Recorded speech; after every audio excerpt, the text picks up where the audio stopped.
মুবারক। তো যাই হোক, রোজা শেষ হয়ে গেল বন্ধুরা, সকলেই শেষের দিকে, জানেন আপনারা রোজা। আজকে গরুর হাটে এসেছি, বালিয়া বাস স্ট্যান্ডে। দেখতে পাচ্ছেন কত গরু বন্ধুরা।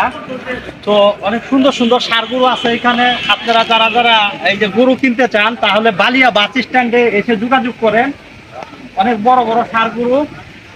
তো বড় ভাই কি গরু নিয়ে আসছেন, কিনতে আসছেন? তো বর্তমান গরুর বাজার কিরকম একটু যদি বলতেন।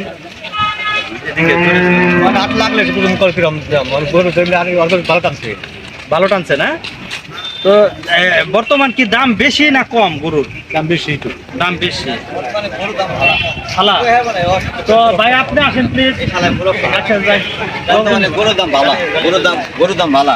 গরুর দাম কিরকম? ভালো? হ্যাঁ, গরুর দাম ভালো, কিন্তু গরুর দাম এমনি চরম সীমায় দাম, তার হিসেবে গরুর দাম অনেক ভালো।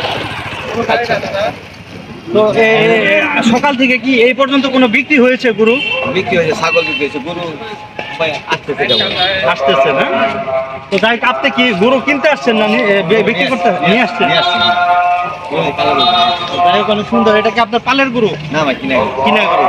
তো যাই হোক বন্ধুরা, এই যে ভাইয়েরা গরু নিয়ে আসছে বালিয়া বাস স্ট্যান্ডে। তো আপনারা যারা যারা গরু কিনবেন, এখনই বালিয়া বাস স্ট্যান্ডে আসেন। খুবই সুন্দর সুন্দর গরু আছে, দেখতে পাচ্ছেন, তাজা একদম পাট গরু, মানে খুবই সুন্দর দেখতে। এই গরুগুলা যদি আপনারা নিতে চান, তাহলে এখনই বালিয়া বাস স্ট্যান্ডে এসে গরুগুলা নিয়ে যেতে পারেন। খুবই সুন্দর, মানে গৃহস্থের গরু, ভালো, কোনো সমস্যা নাই। আপনারা যদি এই গরু নিতে চান, তাহলে আসতে পারেন। দেখতে পাচ্ছেন এ পর্যন্ত সকাল থেকে ষাঁড় গরু ভাই বিক্রি হয় না, না? এখন মাত্র আসতেছে সব গরু। আর ছাগল বিক্রি হয়েছে। তো যারা যারা গরু কিনবেন, তারা ঢাকা টাঙ্গাইলবাসী বালিয়া বাস স্ট্যান্ডে আসতে পারেন। ইনশাল্লাহ ভালো থাকবেন।